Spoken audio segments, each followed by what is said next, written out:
Bonjour à toi et merci d'avoir cliqué et de m'écouter. Première vidéo donc en dehors de ma vidéo d'introduction et je t'avouerai que je ne sais pas trop par quoi commencer. Est-ce que je commence par ordre chronologique ou est-ce que je commence par les derniers événements qui ont fait que je suis là à te parler sur YouTube. Je pense que je vais commencer donc du coup pas par ordre chronologique, même si ça me chagrine un petit peu, parce que j'aime bien que les choses soient faites dans l'ordre.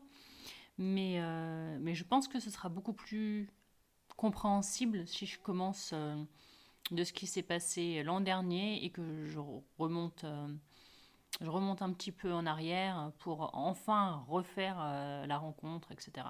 2020. Que se passe-t-il en 2020? Pour que tu comprennes bien, il faut quand même que je te dise que en 2013, donc j'ai rencontré mon jumeau. Enfin, moi, je l'appelle mon loup, donc peut-être que j'appellerai mon loup dans les vidéos. Mais en 2016, en fait, je quitte la région parisienne et donc je m'éloigne de lui.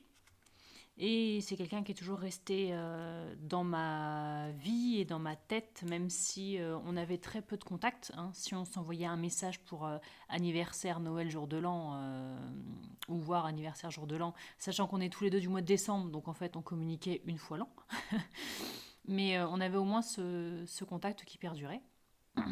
Et donc en 2020, que se passe-t-il en 2020? En 2020, donc je suis dans la relation avec à l'heure actuelle mon ex-conjoint, pour qui j'avais quitté la région parisienne pour le rejoindre en province. Et relation qui ne fonctionnait plus vraiment, mais ça aussi j'en parlerai dans une autre vidéo. Et en mai 2020, très précisément, je me mets à rêver de mon loup. Je rêve de lui plusieurs fois. Et c'est des rêves où en fait, je me rappelle d'un et c'était juste, j'étais dans une salle de classe et j'étais en train de, lui il était au fond de la classe et moi j'étais près du tableau, donc vraiment à l'avant de la classe, en train de m'énerver, de me prendre la tête avec je ne sais pas qui et je ne sais pas pourquoi. Mais ce que je me souviens, c'est qu'il s'était levé du fond de la classe, qu'il était venu à mes côtés, qu'il avait pris ma main et que tout de suite, pouf, la pression était redescendue, mais d'un coup.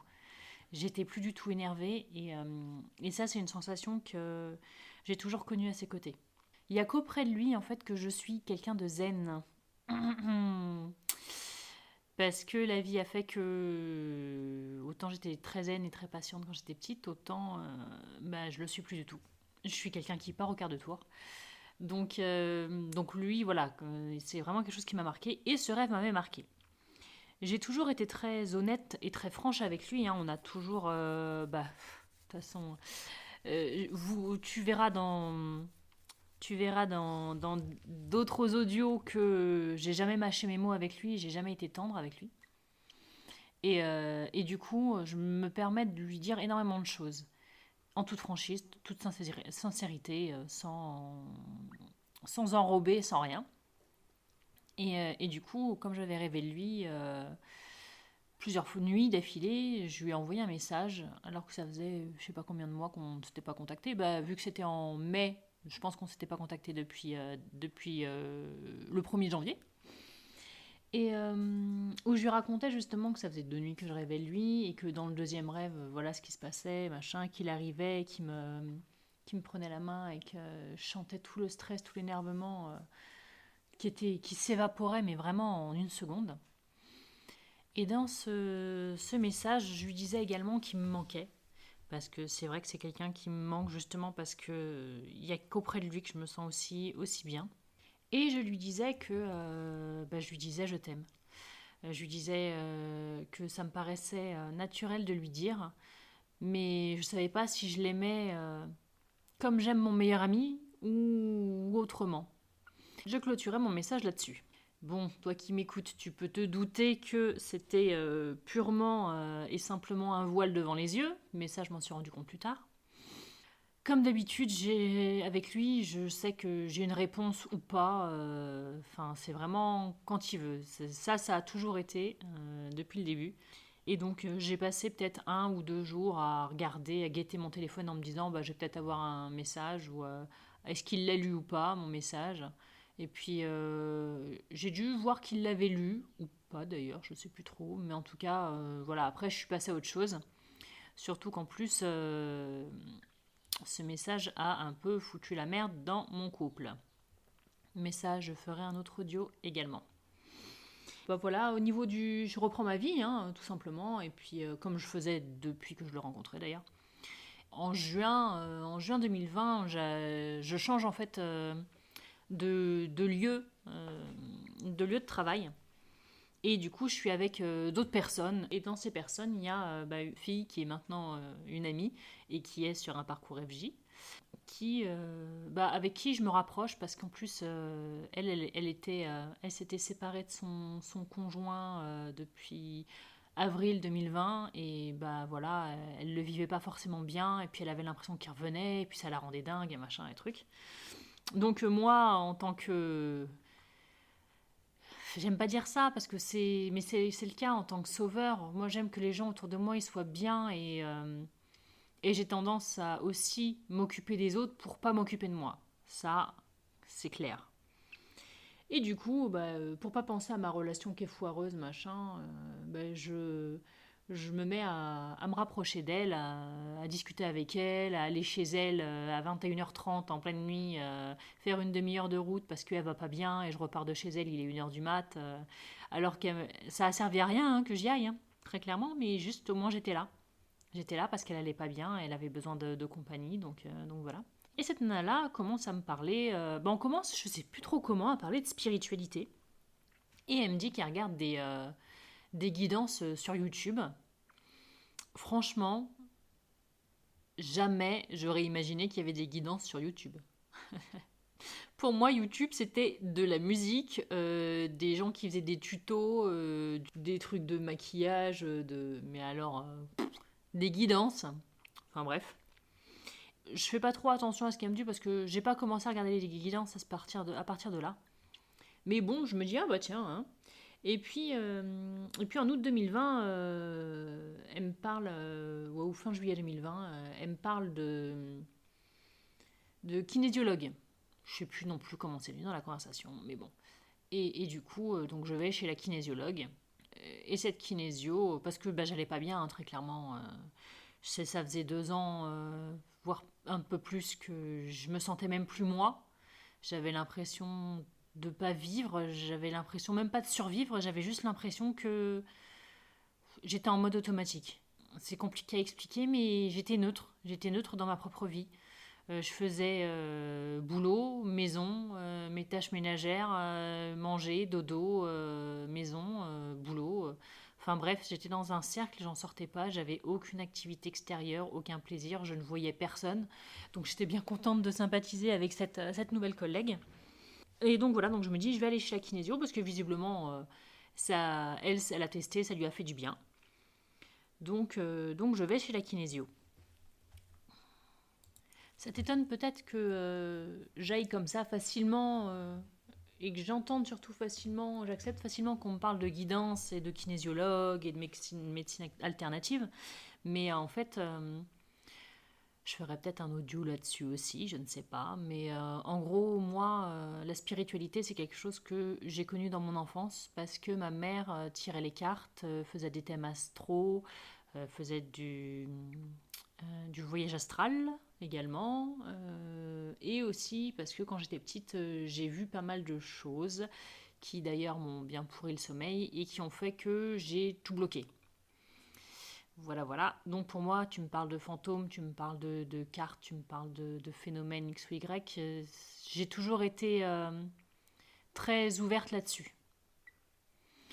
Donc, août 2020, je vais chez la kinésio. Première phrase qu'elle me dit, c'est... en gros, c'est est-ce que vous aviez un jumeau à la naissance? C'est une phrase sur laquelle j'ai pas forcément percuté de suite. J'ai percuté plusieurs mois plus tard. Mais du coup, là, je la dis parce que j'ai percuté depuis. Et surtout, ce qui accompagnait cette phrase, c'est parce que je vous sens incomplète. Et là, ouverture des vannes, je fonds en larmes. Ça faisait 5 minutes que j'étais dans le cabinet de la kinésio. J'ai dit ok, ça va être long. Surtout qu'en plus, j'ai horreur de ça, pleurer, même si je suis quelqu'un de très sensible, donc je suis facilement émotive. Et du coup, elle me dit ça, donc ouais, je me sens pas complète, ça résonnait. Le fait que j'avais un jumeau à la naissance, bon, je me disais, j'ai toujours rêvé d'avoir une jumelle en fait, parce que j'ai eu une enfance très solitaire, mais j'ai pas relevé plus que ça. Par contre, le fait que je me sentais pas complète, ça, on est d'accord, ça avait beaucoup résonné. Et puis, bon, je te passe les détails de la séance, mais en fin de séance, elle sort, elle me dit, bah écoutez, je le fais pas à chaque fois, mais là, je le sens, je vais vous tirer une carte. Et donc, elle sort un oracle et elle tire une carte, et cette carte, c'était en gros protection de mes ancêtres, que j'ai des dons et qu'il faut que je cultive, et qu'en plus, bah, mes ancêtres sont autour de moi et aussi qu'il ne faut pas que je commette les mêmes erreurs qu'eux. Bon là, forcément, larmes aussi, hein, le fait que mes ancêtres soient là, qu'on me parle de dons, bon, voilà, voilà. J'ai usé pas mal de mouchoirs chez la kinésio. Et du coup, je repars de chez la kinésio et je me dis, mais attends, je fais le lien entre le fait que je me sens pas complète et le message avec mes ancêtres qui me dit que j'ai des dons familiaux, et je me dis, bah c'est ça en fait. Parce que déjà, ça faisait plusieurs années que je voulais renouer avec ma spiritualité, mais la problématique, c'est que ma mère, bah déjà, vu ce que j'ai vécu étant petite, ça m'a un peu traumatisée. Et j'y vais avec la peur au ventre, hein, très clairement, de la spiritualité. Et en plus, ma mère bah, a accentué les choses en me disant, en me répétant toute mon enfance, tu n'y touches pas, c'est dangereux. Tu n'y touches pas, c'est dangereux. Donc, bah, quand on vous répète ça, au bout d'un moment, vous y croyez. Et en plus, vu que ça avait suscité la peur quand vous étiez petit, voilà. Forcément, c'est compliqué pour s'y remettre. Mais voilà, mais il y avait ce truc de complétude, enfin que j'étais pas complète, que je ne me sentais pas complète, et ça avait résonné. Et comme la spiritualité, ça me titillait depuis pas mal d'années, j'avais essayé de m'y remettre, mais à chaque fois, la peur au ventre. Là, je me suis dit, bah, c'est un signe. Très clairement, c'est un signe entre le fait que je me sente pas complète et le fait qu'elle me tire une carte. Du coup, j'ai commencé à m'acheter. Bah, je crois que dans la foulée, j'ai dû m'acheter un premier oracle. Et puis j'en ai parlé à ma collègue, parce que je lui ai dit, et puis je lui ai dit que j'avais acheté mon premier oracle. J'ai dû me l'acheter en septembre, je pense, septembre ou octobre, parce que je suis un petit peu longue à la détente, hein, comme d'hab. Sauf que bah, moi, ouais, ok, j'ai acheté un oracle, et puis un deuxième, puis j'ai continué à en acheter. Sauf que je les utilisais pas forcément pour moi, et encore moins pour les autres. Parce que confiance en moi, zéro. Alors, le risque de dire de la merde à quelqu'un et d'avoir un impact sur sa vie, ça me terrorise. Et par contre, bah, ma collègue, elle a, du coup, en voyant que j'avais acheté les oracles, elle a acheté les oracles, sauf qu'elle a commencé à réellement tirer les cartes pour les gens. Elle a vraiment développé sa médiumnité, là où moi, du coup, j'ai stagné alors que j'étais la première à acheter un oracle. Mais bon, je suis pas là pour parler d'elle. C'était juste pour que tu captes un petit peu plus ma personnalité et le côté j'ai envie, mais j'ai tellement peur que je le fais pas. Parce que c'est quelque chose qui régit un petit peu ma vie. Voilà, et puis j'ai commencé à regarder des guidances sur YouTube, et puis à ma collègue, je lui parle de flammes jumelles, parce que c'est quelque chose qui revient régulièrement. Et ma collègue, du coup, elle commence à regarder les trucs de flammes jumelles et me dit, bah, en effet, je crois que moi, ça me correspond et que c'est ça. Bon, elle a fini par faire une détection, et en effet, c'était ça. En novembre 2020, d'un coup, mon loup qui répond à mon message de mai 2020. Bon, en novembre 2020, autant vous dire que j'étais de nouveau dans l'illusion qu'en fait, j'étais bien avec la personne avec qui j'étais. Donc, j'ai pas réagi plus que ça. Et puis, il avait mis 6 mois à me répondre. Donc, autant vous dire que c'était pas ma priorité de lui répondre. Dans ce message, il me disait qu'il m'aimait également. Et même s'il me le disait avec 25 trains de retard. Ok, bon voilà. J'ai dû lui répondre 2 ou 3 jours plus tard. Et puis après, on a échangé 2, 3 messages. Et puis basta, quoi. Il cherchait pas la conversation et je n'allais pas la chercher non plus. En parallèle de ça, je continuais à regarder beaucoup de guidance, sauf que je fermais complètement les yeux sur l'aspect sentimental de ma vie. Pour moi, j'avais envie de changer de boulot, donc c'était ça ma priorité. Et j'étais en couple, je vivais pas mal, j'étais pas maltraitée, donc très clairement, niveau sentimental, pour moi, il n'y avait rien à changer. Donc dès qu'il y avait des guidances où ça parlait de sentimental, par exemple les guidances astro, avec les signes astro, généralement ils font partie générale et partie sentimentale, ou pro et sentimentale. Mais tout ce qui était sentimental, moi je coupais. Ça m'intéressait pas, j'étais bien dans ma relation. Je m'auto-persuadais que j'étais bien dans ma relation et que j'avais pas besoin d'en savoir plus sur ma vie sentimentale, qu'elle était très bien comme ça. Sauf que si tu m'écoutes, tu sais que l'univers, il est taquin. Et que quand on se voile un peu trop la face, il y a un moment donné, il te tase. Hein. Comme je te disais avec mon ex-conjoint, du coup, on n'arrêtait pas de s'engueuler. Enfin, très clairement, ça faisait plus de 2 ans que c'était que ça, que ça, que ça. On est deux personnes complètement opposées. Je suis pas quelqu'un qui fait des compromis. Je suis très tranchée dans mes avis, et lui aussi. Et du coup, un soir où ça allait pas, un dimanche soir, je vais à la douche et très clairement, je m'effondre. Et j'allais vraiment pas bien, enfin, j'en avais marre. En fait, j'ai très clairement demandé de l'aide à mes guides afin de savoir pourquoi je me sentais aussi vide. Et ça venait du plus profond de mon cœur parce que vraiment je me suis effondrée ce jour-là. Donc c'était en début de soirée, donc 2-3 heures plus tard, ouais, 3-4 heures plus tard, je vais me coucher. Et là, j'arrive pas à dormir. J'arrive pas à dormir. Je me dis. Première fois que j'ai fait ça d'ailleurs, et seule fois où j'ai fait ça, je me suis dit, bah tiens, je vais mettre la radio en fond sonore pour essayer de m'endormir avec la musique. Et du coup, je me mets à écouter la musique qui passe et puis à avoir dans la tête des trucs qui passent, hein, comme d'hab, vu que je dors pas, j'ai beaucoup de trucs qui me passent par la tête. Donc j'arrivais pas à dormir, j'écoutais la musique et là, j'ai son prénom qui m'est venu dans la tête. Comme il m'est venu dans la tête et que j'arrivais pas à dormir, je me suis dit, sans grand espoir, hein, qu'il me réponde, d'ailleurs je pensais pas du tout qu'il allait me répondre, je me suis dit, je vais lui envoyer un message et je lui ai envoyé un message. J'arrive pas à dormir, pourquoi je pense à toi aussi fort Et là, le miracle de la vie, il me répond. Il me répond du tac au tac parce qu'il était connecté lui aussi. Waouh. Et il me dit que peut-être que je pensais à lui aussi fort parce que lui aussi est en train de penser à moi. Voilà. Bon, là, mon cœur s'emballe. En plus, au même moment où il me répond, j'ai Wasting My Young Years de London Grammar qui me passe dans les oreilles. Et qui me fait pleurer du coup parce que c'était une des chansons qui me faisait penser à lui et qui faisait partie de la playlist que j'avais créée à l'époque.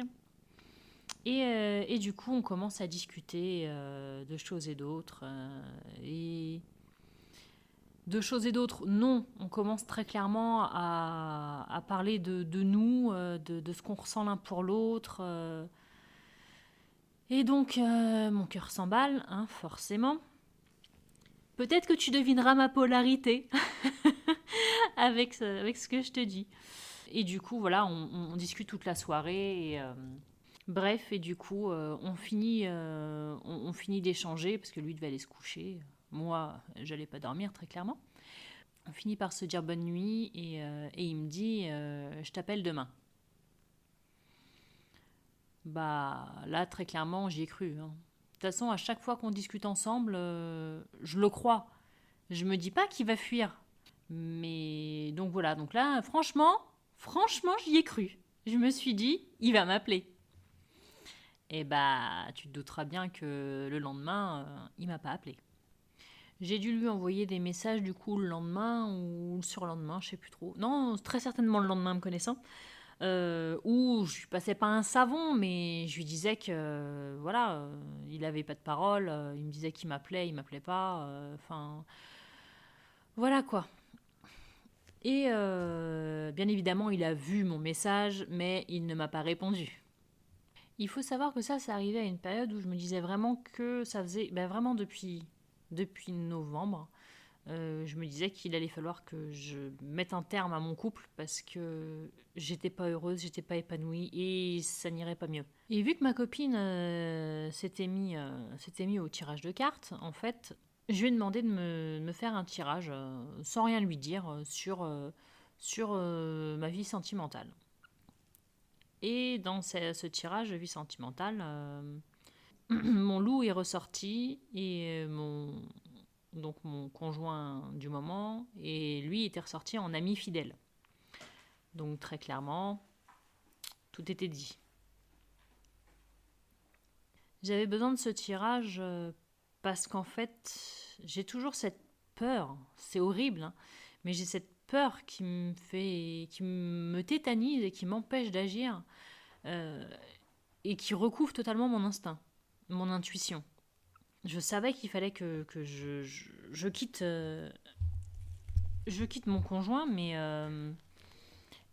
j'avais peur parce que on avait acheté une maison ensemble, on avait des animaux, et du coup, j'avais aucunement envie de devoir me séparer de mes animaux. Et du coup, je ressentais ce besoin de, comme d'habitude, que ça vienne de l'extérieur en fait, qu'on me confirme via l'extérieur. Et là, très clairement, ma pote m'avait confirmé que mon histoire était finie avec lui, mais par contre que c'était mon loup en fait, la personne qu'il me fallait. Que ça là-dessus, je me trompais pas.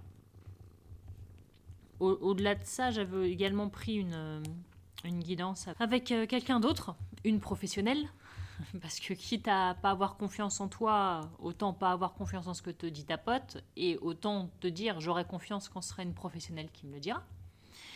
Et très clairement, dans le tirage de la pro, mon ex, si c'est mon ex maintenant, mais mon conjoint à ce moment-là n'est absolument pas ressorti dans mes énergies et il n'y en avait que pour mon loup.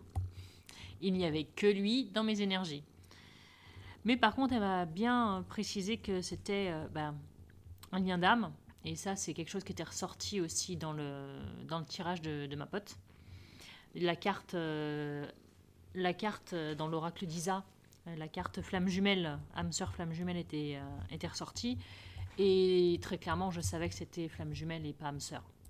Parce qu'à l'époque où je l'ai connue, c'était tellement puissant, c'était tellement particulier comme relation que j'avais regardé sur internet, je m'étais dit c'est ça âme sœur. Et en fait, quand j'avais lu la description, je m'étais dit c'était flamme jumelle et pas âme sœur.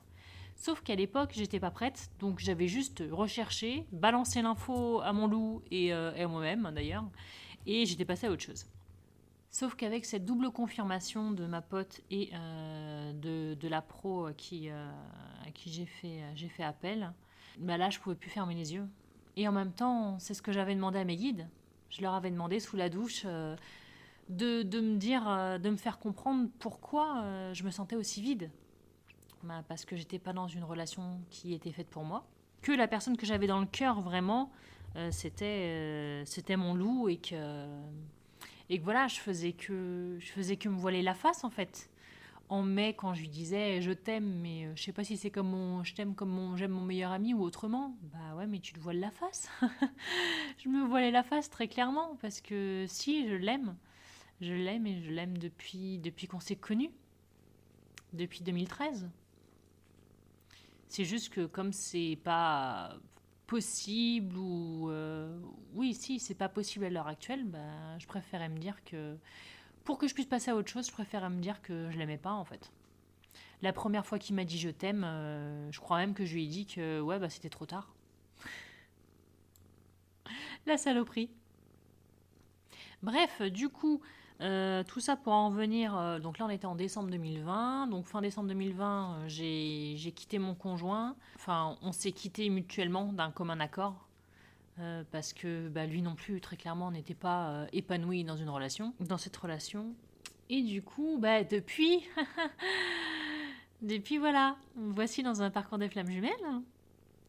Même si je l'ai fait confirmer en mi-janvier 2021, Parce que très clairement, à force de regarder des vidéos de flammes jumelles et d'entendre que il faut ceci, cela, enfin limite, tu as une liste et tu dois cocher les cases. Et si tu coches pas une case, oh là là, tu n'es pas dans un parcours de flammes jumelles. Bah, je me suis dit, au moins, je fais une détection parce que ça me rend dingue. Je sais pas si je suis ou si je suis pas. Pour moi, je le suis, mais j'entends 15 000 trucs qui me disent que j'y suis pas. Comme la confiance en moi, c'est zéro, je me suis dit, bah, je vais faire appel à quelqu'un pour une détection. Et du coup, ça a été confirmé que je suis bien dans un lien de flamme jumelle. Très clairement, je crois pas. Enfin, je suis pas sûre que ça m'ait rassurée. Parce que je me suis dit, en fait, là, ça commence seulement. Parce que très clairement, j'ai. Alors, je sais pas trop comment on appelle ça, une reconnaissance, une reconnexion. Enfin. Je comprends pas ce terme dans les vidéos, je t'avouerai. Mais en tout cas, le moment où je l'ai accepté, où j'ai vraiment ouvert les yeux sur ce lien, c'était en début décembre 2020. Donc même si je connaissais mon autre depuis 2013, c'est qu'à partir de ce moment-là où vraiment j'ai commencé à travailler. Et d'ailleurs, je crois que ça a été confirmé lors de ma détection. Voilà, du coup, tu es à jour sur cette année 2020 qui a été riche en émotions et en spiritualité. Même si j'ai quand même pas mal procrastiné, je dois l'avouer, parce que j'ai toujours mes peurs qui me retiennent. Mais au moins, tu as le contexte avec les dernières news 2020. Il faut que je fasse un audio sur la mise à jour depuis début 2021. Et comme ça, tu seras à jour et je pourrai revenir à 2013. Il me reste plus qu'à te remercier d'avoir écouté cet audio. J'espère que le format audio te convient. Moi, je sais que j'aime bien écouter une vidéo et faire autre chose en même temps. Désolée pour les tics de langage, les les du coup, etc. Je vais essayer de me concentrer dessus pour les prochains audios. Mais comme j'essaye de faire l'audio en un seul coup, c'est vrai que les tics de langage, ils sont là, hein, malheureusement. Mais ça va être un bon entraînement pour pouvoir les effacer. N'hésite pas à mettre un commentaire pour me dire ce qui s'est passé de ton côté en 2020. N'hésite pas également à t'abonner pour être au courant des prochains audios. D'ici à mon prochain audio sur ce début 2021, je te souhaite une bonne journée, soirée, voire nuit et prends soin de toi.